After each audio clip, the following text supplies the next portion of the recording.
Hey everybody, what's up? It's Pablo El Rey, ya boy, yo amigo. Right now I'm just, I want to say, welcome back for me. I've been pretty busy lately. I've started working, and I actually quit the job because I was a vacuum salesman. And anybody that's been in the work field knows that being a vacuum salesman sucks. It's all about commission, so I quit that because I sucked at it too. But today, I want to do something different.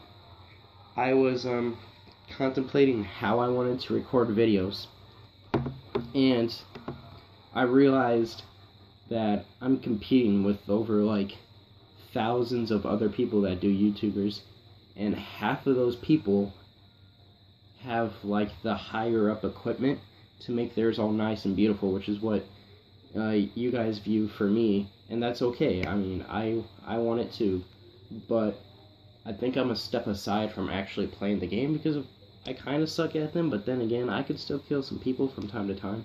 I think I'll still do some like zombie videos, like Black Ops Zombies, because I do like Black Ops 1 Zombies, but I'm a big into Battlefield because of Joey and Frankie, you know, all of those guys that you guys watched before, and I want to do more videos with them because I don't want to be known as Pablo El Rey.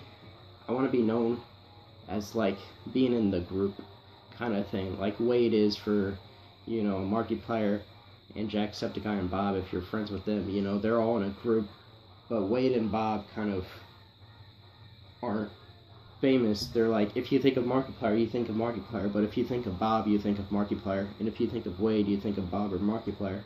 You know, that's kind of how I want to be, low-key. I want to be in a group. I want to be something where it's like assured that it's not me. But for the thing of it, I'm here right now to talk to you about something that is my passion. I have always, since I was a kid, been a big fan of sports, and I used to always watch ESPN, and to this day, that is still my dream job, to just talk about sports. And so, if you guys don't mind, it might be boring, but I'll try to throw in little shades, and this will be the first ever, what do I want to call it, Sports Talk Saturday. And so, if you guys are ready, let's get it started. I don't know how else I want to do this. I might do impressions maybe. I don't know, I'm not good at them, but if it makes you guys enjoy this, I will do whatever. But I'm going to tell you something honestly, because I'm an honest little prick. I believe most of the time that whatever is my first thought on a sports kind of thing, whatever is my first thought is usually the right answer. I'm like Skip Bayless, you know? It takes like good persuasion to like convince me not to believe that way. Not to believe Dwayne Wade's staying in Miami, which he is. I completely 100% think that the NBA throws a little curveball to try to get more attention, and they pay all these anchors like that Brian Whitehurst guy, I don't know his name, they pay him to go run around with his little jelly donut filled self saying, oh, Dwayne Wade might be going to Sacramento or New York. No. I think ever since Kobe and like Magic Johnson, you know, the people that have loved teams, like Larry Bird, I think they, or Isaiah Thomas from the Detroit Pistons era, you know, I think they set in this course. I mean, there's been lots of players that's done it, and they've been good. Some of them have been all average, but I think they set in this like course that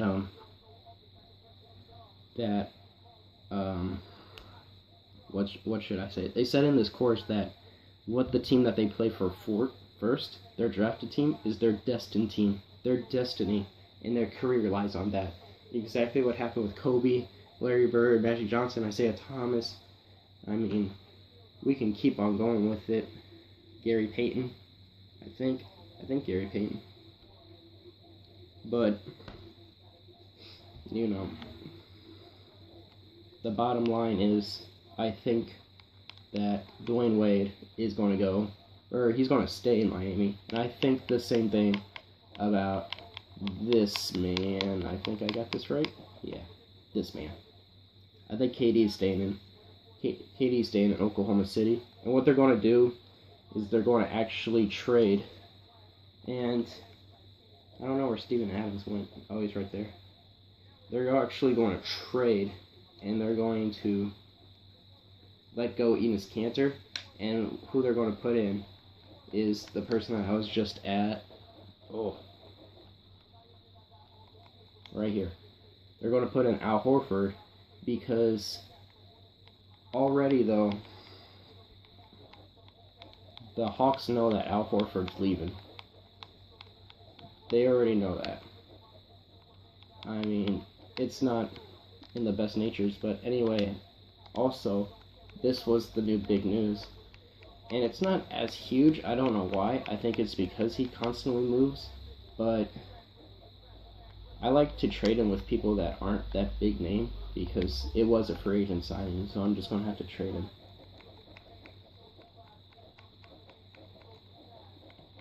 But now the Rockets have gone pretty bad. I mean, I don't know. But I think, honestly, Al Horford's going to go to Oklahoma City.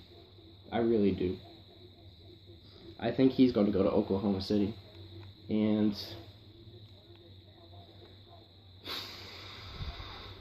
I didn't want to hit this now, but because there hasn't been really big names yet that's been, talked about, Joakim Noah is going to New York, but he fits that role perfect. He talks a lot. He's just straight up honest with people, and I think New York's going to love that because that's how I pursue New York. You all know that I'm a big Boston fan, so I don't really care for New York, but in the basketball situation, they don't bother us, so I mean, honestly, they suck. They can't beat us. If they beat us, we let them win, so Boston always will have the sleeve up on them. But this team is on fire, and this is the only position they really need to fill because Aaron Aflalo will be a free agent, and I don't think he's going to come back to New York.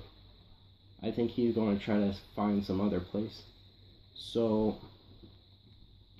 the thing about being a shooting guard is you don't have that many places. I think Aaron Aflalo should go back to Orlando, though, because if you look at this is a pretty good squad, and I heard they just got somebody else, though. I forgot who it was, but they just got somebody else, and I should remember who it was, but I can't right now. Or Aaron Aflalo could go to Brooklyn and play with Brook Lopez and Jeremy Lin. I added Jeremy Lin back up to an 80 because how I look at it is Jeremy Lin's going to go back to his New York self where he was Linsanity, and I think he likes New York, and I think he likes it a lot. But now it's time to talk about the biggest name that's moved, and I think everybody knows by now. D Rose. Is D Rose huge? Yes. Will he be huge in New York? Popularity-wise, yes. How about in sports? How about in the games? Will he be a big effect onto the game? I think so. I think New York has one of the best medical staffs in the league, and that comes from a Boston Celtics fan, and Boston Red Sox, Boston Bruins fan, and Cincinnati Bengals football fan. But forget about the football part. I think D Rose has a very good medical staff behind him. I think he'll only get injured one time this season, and that says for something. He usually does, or it's like a very severe injury, or sometimes he gets injured more than once. I mean, he's known for being constantly injured, but I think this medical staff can do something better than all the other medical staff to, like, help out, Derrick Rose. And I'm not just the guy that just, recently watched Trainwreck, which is an absolutely good movie. It's one of my favorite sports movies. One of my favorite actors, Bill Hader's in it. But, I mean, Trainwreck had like all the basketball stars, Amari Stoudemire, LeBron James, and it was about staff medic for the New York Knicks. And I think, and it had nothing to do with like being a staff medic in that movie, so they couldn't really persuade you into thinking that they had the best. But I personally do believe that New York and Phil Jackson have spent a lot of money on the right people that have gone to the top of New York colleges and have like went in and have, I'm gonna say they have the smartest nurses and the smartest doctors, and they fix up their players. These doctors live in like space lofts, you know, those like really nice, really big lofts. They live all the way up there, and they live up in these space lofts, and they live, that's what they call them, and they live in like these nice areas, these nice beautiful neighborhoods and all that stuff, and then they go to Madison Square Garden every day, and they do surgeries and stuff like that, or wherever they go for players. And I think New York has the best staff, personally. I think they have a staff that could, I don't know how successful they'd be, but I think they'd have a staff that could fix up like severely injured children or stuff like that. I think they have the staff that can do that. And I think Derrick Rose going to New York not only changes up how he plays, I mean, he's been a long time, I think he's from Memphis, but he's always been a Chicago person. I mean, look at his stats since '08, and he's loved it, and they say that's his hometown, but he's from Memphis, which is the college that he went to. And so I think Derrick Rose will have a nice, fun time. I don't think anything's wrong with it. I think he'll actually be not one of the top point guards, but I think he'll be consistent enough to help them go to the playoffs. And that's all that really matters, because New York just wants to get in it. I think he's going to be consistent enough for that to happen. Now let's go into my team, because I want to talk about them too. And let's go into this situation right here.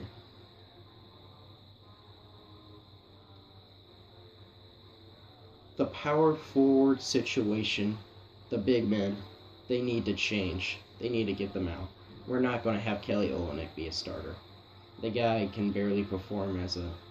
He could have barely performed at Gonzaga. The only reason he was good was because he was like the tallest guy on the court. And he's 6'11". Now they've gotten like 7'3" monsters in this fucking league. He's getting demolished. He's getting manhandled like Jared from Subway in prison. I mean, the man's getting dominated. We need to let him go. We need to just look at this and be like, I don't know. We just need somebody. And Amir Johnson, hell no. Hell no. I ain't having Amir Johnson on my team. Fuck that guy. Amir Johnson, I can never like him, because I watched him play in Toronto one time, and it was for the playoffs, and he constantly fouls people, and he gets into like this big attitude, like it's their fault that he's fouling them. And I just can't stand him. Just like the look of him looks like this guy is ready. If like one person says something wrong about his shoes, he's ready to stab them like 20 times in the stomach with like a box cutter knife. This guy looks like he's ready to go to jail. And he's always looked like that to me, and he acts like it sometimes on the court, and I can't stand him. These two are really great.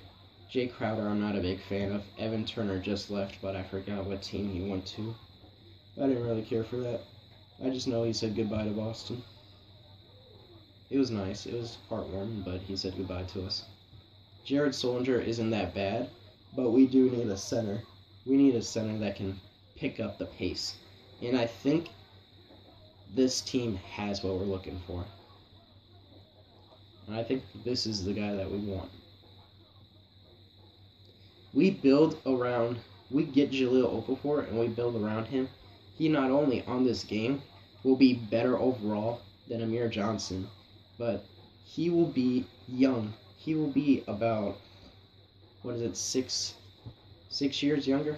8 years younger than him? I don't know my math right now. He's about 8 years younger than Amir Johnson. That's 8 years that he could develop and become great. I mean, he has his career in his hand. Amir Johnson's slowly losing it. He's still in what would be called a prime. A prime's from like 23 to 28.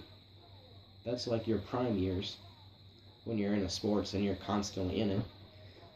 So he's still at the brink of his prime. There are some players, though, the elite, exceptional players like D-Wade, Kobe, all of them, they could be from their prime years could end when they stop. So they could be, their prime years could start at 20 and end at like 34. You know, Tim Duncan's kind of like that, but Tim Duncan's a big man and he just is smart. He knows how to play the game. And so he constantly is consistent, and so he has his prime years still going. They say that he's too old, but honestly, like to this day, people would still pick Tim Duncan in a fantasy draft, so he's not that old. But we definitely need a big man in that situation, and honestly, they say that Al Horford is going to OKC. So we have either Enes Kanter, who could play that center and power forward position, who would be perfect, and he's a lot better than Jahlil Okafor because he's been in the game for, a couple years.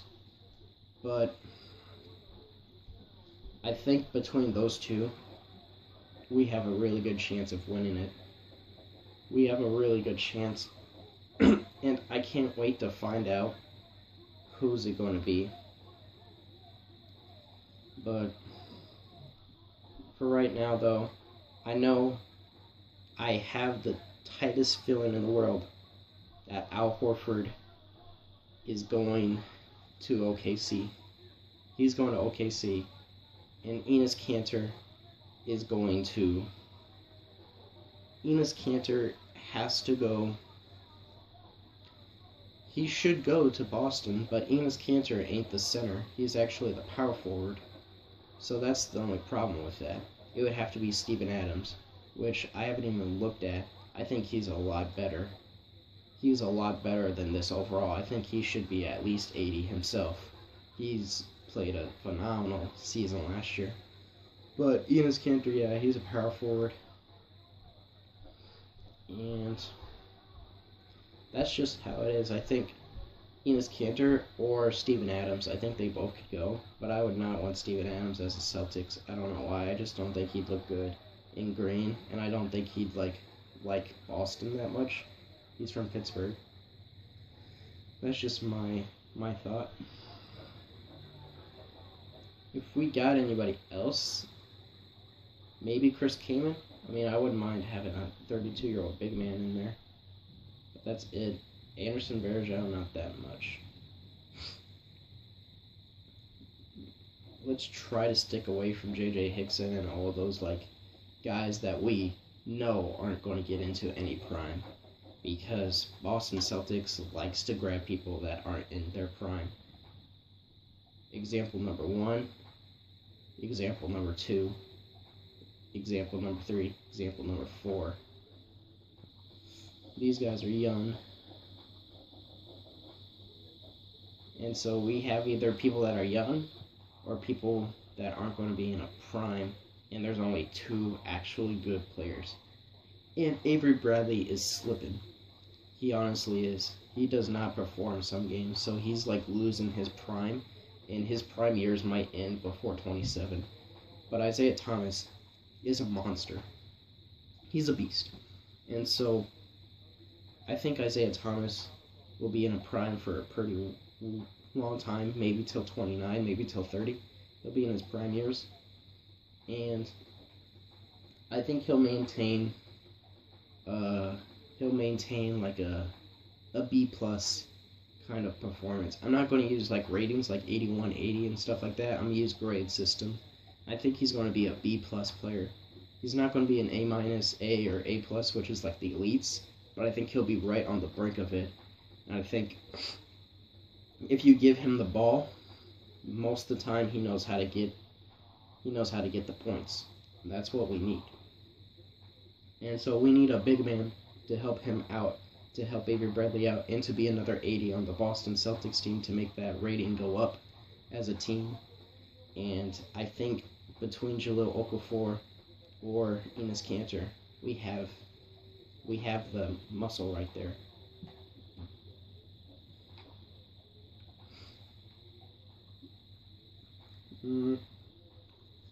There's really nobody else.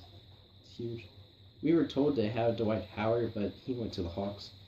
So Al Horford's definitely leaving, because there's no way he's going to replace Paul Millsap. One of the three guys is going. That's for sure. Paul Millsap, Dwight Howard.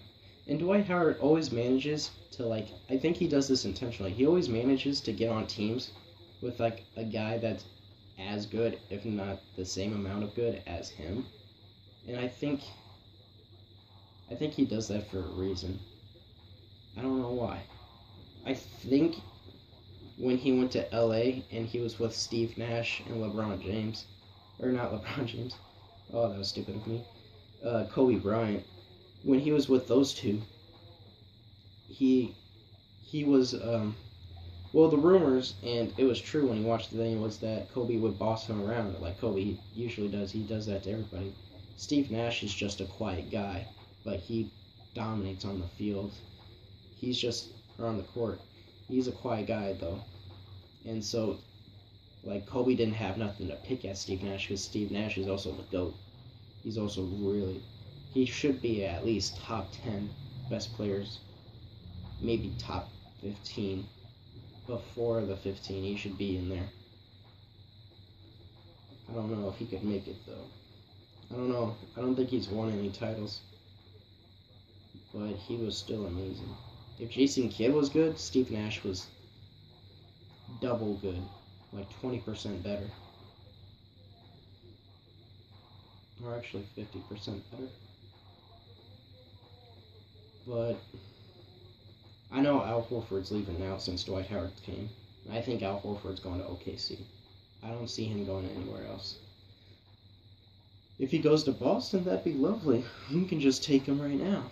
We need the big man. Hassan Whiteside, I don't understand why he has this big old talk. He's this big old low voice man. I mean, I've never really cared for Hassan Whiteside. I think he's 25 right now, so he's not young anymore, and he's only played 3 years. Are you kidding me? He got drafted when he was 22. I'm trying to find a guy that's 22 right now. Jared Solinger has played 3 years when he was 22. He's 22 right now, and he's played 3 years. So Hassan Whiteside, obviously, you know, you're losing. You're losing the pecking order of years. But they say right now that he's in his prime. And my prime years that I have used, it just evaluates that Hassan Whiteside is not going to be that good. He's going to be short. Because I said before that the prime years are usually from 22 to 28 or 29, depending. If you're an elite player, you can go up, like Dwayne Wade. But that elite player means, like, that has to be a captain. Chris Bosh, it will work for Chris Bosh, but Chris Bosh will just be a Kevin Garnett at some point. He's just going to move, and he's going to lose it all. Once he moves to a new team, he loses it all. Exactly what happened with Kevin Garnett. In the same position that he's in right now. He's a power forward. 84 when Kevin Garnett was in his 30s. You know, he was a top guy for this Boston Celtics. And when he left, he lost it all. And that's the same thing that's going to happen to Chris Bosh. With Hassan Whiteside, he only has, what I'm going to guess, about 5 more seasons of greatness in him. And then he's done. Not even that. He's probably going to go 4. And they're going to trade him because he's got the age, and they're going to want somebody that's 19 when he's 29. So he's going to lose it all. I guarantee it he is. I don't see him going any more than 5 years in the prime where he's called an elite player. I think this is going to be a short one, like Linsanity was. Linsanity was pretty short in New York, but I think it's going to be more than Linsanity, but not maybe double the years. But Son Whiteside, I think his name's going to get forgotten when he hits like 31. This is the team that I look at right now, though. They have two small forwards that NBA has called good. NBA has said that these both guys, and I don't want to do the rating system. I want to do the grading system, the Pablo grading system. So I'm going to say these guys are both B+. From 78 to 79, or from 78 to like 81 is a B+. From 82 to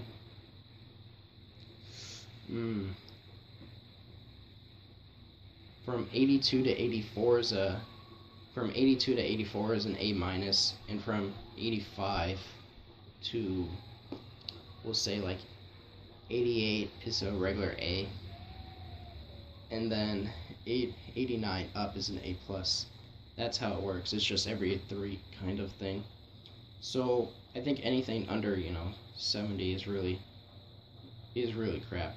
Anything under 70 is just an F right there. But like 70 could also be an F too, so we can always throw that out of the board. So anything under 71 is an F.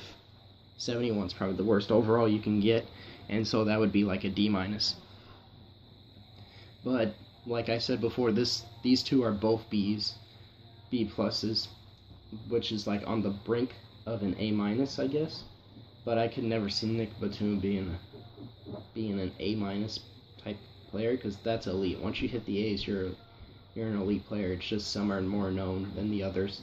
Like CP3 and Kyrie Irving. No one ever talks about CP3 now, but people talk about Kyrie all the time. And CP3 is still an A. He's actually an A+. He's elite. But no one ever talks about him anymore. And so, I think Nick Batum has to go. Or Michael Kidd-Gilchrist. I mean, I don't see any more big names going around. Rajon Rondo, I heard that he was going to go to Brooklyn, and I think that might be a good deal, but like that would have to move Jeremy Lin. That would have to move Jeremy Lin to a shooting guard, and then Jeremy Lin would be the shooting guard.